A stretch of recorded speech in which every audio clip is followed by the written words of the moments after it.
Hello and welcome back. This is Grillenheimer. I'm actually at my piano for a change. It's a Story and Clark. I don't know if that can be read or not. It's kind of old. It's just... Anyway, it is what it is. But actually cut some cards. They're a little smaller than they should be, but at least I can't see from the backside what they are. But I know what's here. So let's get into this. We're getting into the base cards. We're continuing on. I believe we last went over Twin Suns and Tsiehshi. No, not the Twin Suns from Star Wars, which each planet and spaceship has focus 1, and it prevents all orange pip actions from being played. Does that mean secret actions? Yes, it actually does. Or plot actions? Yes, it actually does. Rolling actions, yes, it actually does. If you're trying to mix my stuff in with the other guy's stuff.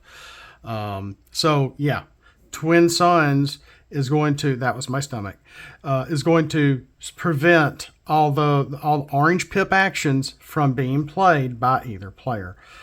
So we've already gone over that. And Tsiehshi is green, not black and green. That's again, I cut them a little too short. But it's just so, if I do happen to play them, I can't see that it's a homemade card from the backside.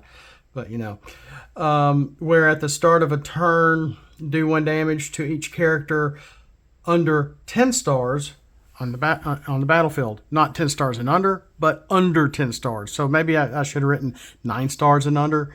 I don't know. And while this is an Autobot faction card, because I mentioned the Wrecker traits are going to each get bold 1 until end of turn. The Wreckers really were an Autobot team from the UK comics. I don't remember Wreckers being in the Marvel comics. I could be wrong. Maybe they did make a mention of them at one time, and I didn't know what the heck it was until I finally, read some of the UK comics, and I've got some trades on them, and I'm like, wow, this is kind of cool. So it's still somewhat new to me, even though it's a very old concept. And even though I've made a Decepticon or 2 from my undisclosed chapter characters, Diesel Head I made as a Wrecker. So, and who dangerously, character-wise, for his unwritten bio, he kind of... that character who is I made a playable character just for this game, rides the fine line of Autobot and Decepticon as a Wrecker, because Wrecker's basically, from what I understand, not exactly a mercenary team, but more of a rogue Autobot team that is not afraid to get things done and go against the hierarchy of the Autobots, or, against the Autobot elders, so to speak. Kind of like a rogue faction Autobot team. And I thought, why can't we have a couple of Decepticons as a Wrecker to get things done and actually help the war effort towards a more peaceful goal, even if it's, you kind of see where I'm going with that. And in Diesel Head, thanks to one of y'all from years ago that advise that name, so that's why this is an Autobot faction card. Yeah, too much information. So let's look at the next one. Hey, no one calls Soundwave Uncrawsematic. Let's kick tailgate. So, and I haven't spelled how it sounds like to me. Everybody I've noticed on the Facebook and all the different Transformer groups spells this differently. This is a blue and a green. The green for the mini cassettes. Only mini cassettes can get this on the flip. So what is this going to do? This is going to benefit a couple of different characters. But obviously it is a Decepticon faction card, because we mentioned Spy Patrols and Constructicons here in the thing. Mini cassettes are Autobots or Decepticons, okay? Unless somebody comes up with some sort of communication character for the Quintessons or something and creates Quintesson cassettes. I've never seen anything like that. So each mini cassette in Spy Patrol has bold 2 until end of turn. Each Constructicon has tough 1 for turn. So if you're playing Constructicons, you're probably going to have the tower in play. You're probably going to try to build Devastator. So in being a defensive card on the flip, it's going to help them defensively, and hope you can keep this in play without it getting knocked out by another base card, okay, by your opponent, but before you get the chance to be on the defensive with your Constructicons. So something to think about. When an upgrade is played for turn, well, who, Grillenheimer? You or your opponent is what, because if I don't specify, it means the whole table. Each player may put a counter on a stratagem, tower, or upgrade. So have anybody else made other towers? Yes, they have. Somebody has made a different tower for the Constructicons. Someone has made a stratagem to go in conjunction with the official tower for the Constructicons. I've made upgrades that can take counters. Other people have made upgrades that can take counters. So this is going to help that as well. So if I put an upgrade on a character, boom, I'm going to be able to put a counter on my tower. If my opponent is playing Constructicons, they can put a counter on their tower. Or if they're playing something, I don't have an upgrade that takes counters over here. You can do that too. You can build up. So there's a lot. This is a pretty interesting, versatile little card here for the most part. And I think that's really, luckily, that's all that's really doing. But because the mini cassettes and spy patrols, and yes, if you want to play this with your Autobot mini cassettes and blaster, go for it. This will still help you give bold too.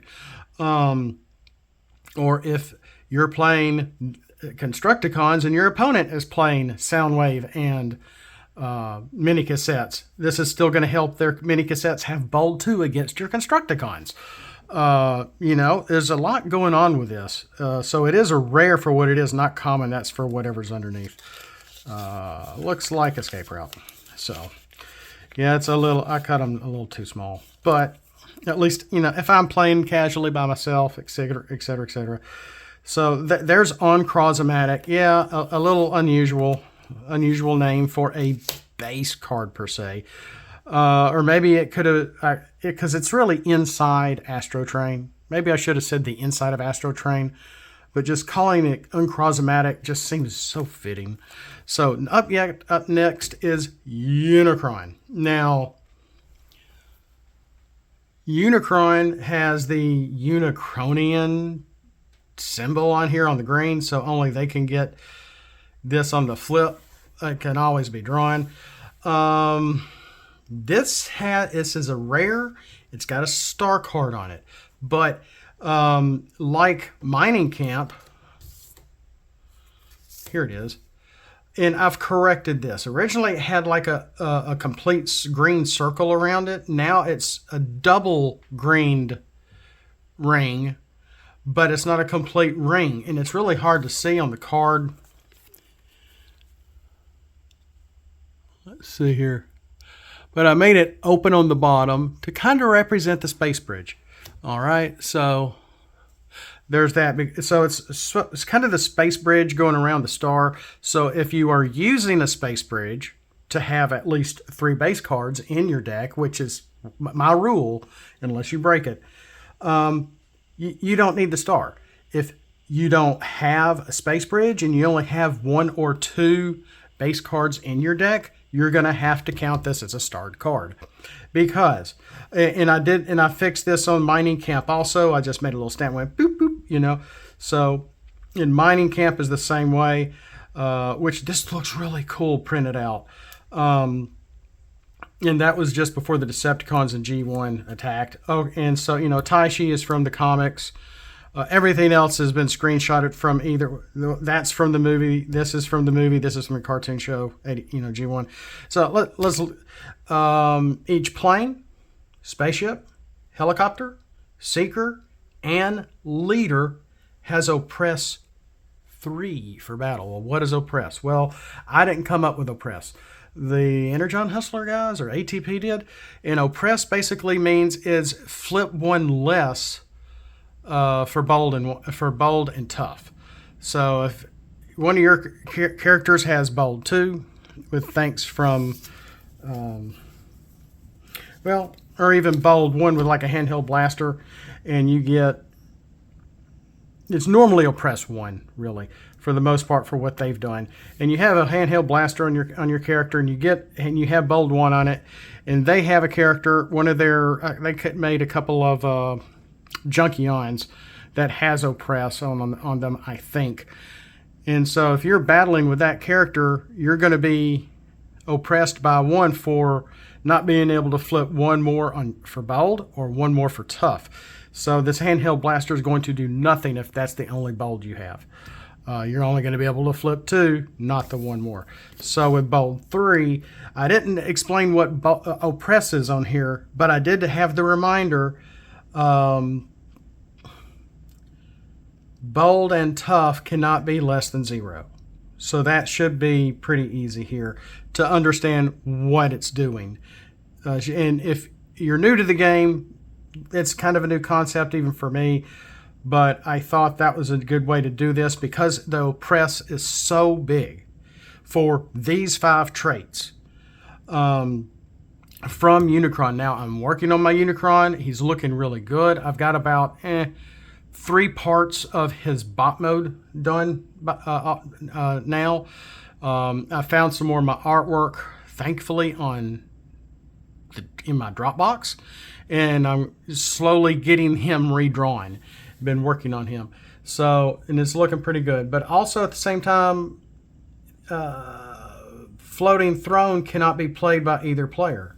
So what is Floating Throne? Floating Throne is a Black Pip armor card that I've created, and I wonder if I've changed this. This is one that I've printed. I may have taken off the +1 defense. I can't remember, but it's a rare armor that gives tough 1 and defensive 1 to anybody as an armor, and it has 1 Black Pip for Pierce on the flip, but it's going to create anybody that's wearing this turn them into the leader. That's right. I did take the Predacon faction off of this to correct it. So I don't know if I did change the tough or +1 in defense on here or not. But while this is on a Megatron, does it have to be Beast War Megatron? No. But because I do mention Megatron, maybe that's why I had the Predacon symbol on here. So that can stay. That can stay because I was referencing Predacon Megatron. So yeah, this should still stay a faction card. Each of your other characters on your team or that you control has focus 1. So it's kind of like a Dark Matrix or Matrix. Well, your Autobot leader has a Matrix. It's going to give your other characters you control a perk, like the Matrix has +1 to attack and Pierce 1. But this is actually going to give your other characters, if it's on a Megatron, focus 1. Okay, but it's going to give anybody wearing this tough 1 +1 defense and make them a leader trait. So while if you remember, I made a pterosaur in my Beast War characters, that as long as you didn't have a character on your starting team with a leader trait, he's a leader. So he already has the leader trait on him. But if you add Floating Throne on any of your other characters, it's going to make them a leader. But as noted on Pterosaur, you would have had to have not started with a leader to make Pterosaur have the leader trait. So you can get your Floating Thrones on your other characters. So Pterosaur still has the added leader trait on him based on his ability on either side that he's in, and making your Floating Throne characters wearing equipped with this also have the leader trait.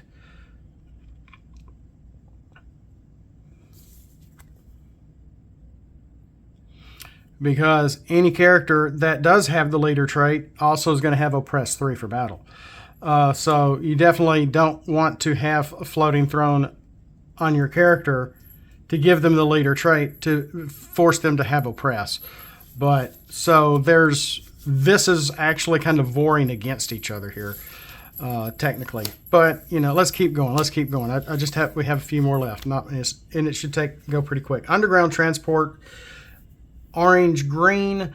It's a mercenary card because each mercenary has bold 1 for battle, not until end of turn. So it's just for battle. If you're able to untap that a mercenary and able to get them to go again, maybe your opponent is tapped out. It's still going to happen. So maybe it doesn't matter either way. But when this is scrapped, each player can take a blue pip upgrade from their scrap and put it in their hand. So yeah, blue pip upgrades. That means the Allspark, Crew Club, handheld blasters, piercing dagger, all this kind of stuff. The Allspark might be a little.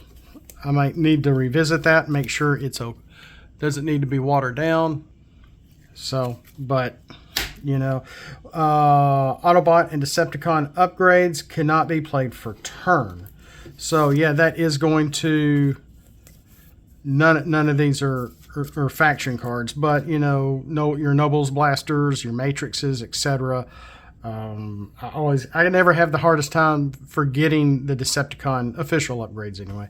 So there is that. But being able to get, and I say blue pip upgrade, so that means any upgrade. I'm not doing it with sticking it with weapon, armor, utility, or anything like that. Up next is Underwater Atlantis, black and green.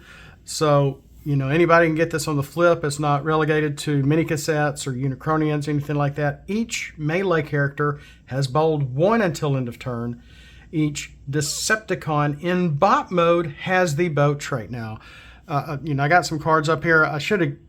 I forgot about this one, but I should have brought some of my Marina War upgrades. Remember, I made 9 upgrades with that set. And I need to go back and check on the verbiage on them, tighten things up a little bit. But I did make about 4 or 5 out of those 9 upgrades to go on boats only. Here is another base card that is adding a specific vehicle trait to characters in their bot modes. Okay, so remember the Decepticons were even swimming around and flying through the water circles around the Autobots in this old G1 episode. Since it's underwater, scraplets can't be played by either player, but with the boat trait, with Decepticons in bot mode, you're going to be able to play those Marina War upgrades, if you want to, on them with Underwater Atlantis is in play. So there's that. Now remember, Underground Transport, when it's scrapped, that's when you can take a blue pip upgrade from your scrap and put it in your hand. So it's going to help you and your opponent. You're both going to be able to do that. Okay, so what is the last one? The last one is a little further down on my list, but I ended up printing it out anyway. This is Wheeljack's Lab. And it's an uncommon. Well, the Underwater Atlantis is rare. Rare, uncommon, rare, rare, uncommon. Wheeljack's Lab is not common. That's whatever is underneath here. I cut this one really, really small. Like I said, black and green. Anybody can get this on the flip. Each specialist has stealth while untapped when you're in Wheeljack's Lab. It just sounds right. Feels like it makes sense. Green pip actions and upgrades can't be played by either player. I almost said Grimlock. Well, Grillenheimer, why not just do everything? Well, for one, it's still going to allow you to play green pip base cards. So if I take away actions and upgrades, that with green pips, you're going to be able to, one, probably get those on the flip anyway, just like base cards, but you're not going to be able to play them when Wheeljack's lab is in play. You won't be able to play escape routes because it's an action with a green pip on it, so you're going to prevent you or your other player from playing their escape routes, for one, or anything else to that effect.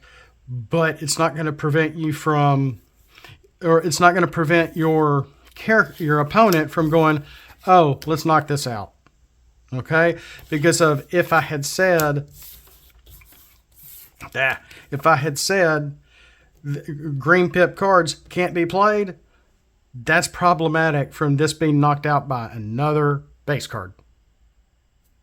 Okay? So that it just shouldn't have to be said or explained, but I explained it anyway. So here we are. We went over a good bit. We reglanced Twin Suns and Tsiehshi. Not really. But the main focus of today's video is on Uncrawsematic, Unicron. I almost said unicorn. Unicron, Underground Transport, Underwater Atlantis, and Wheeljack's Lab. So there's a few cards in between here that I didn't get with the letter V. That we'll get to next time. I don't know why. This one was kind of already ready. But what do y'all think? Is this interesting? Are you liking this? Are you just watching the stop motion and forgetting the rest of this? Well, I don't know. But we'll see you next time. Thanks for watching. Throw scraplets at that like button if you haven't already. Hit the like button. Transform the like button. More than meets the like button. We'll see you next time. And as always, don't just have a great day. Have a blessed day. And as always, Autobots, flip out and let's roll for it.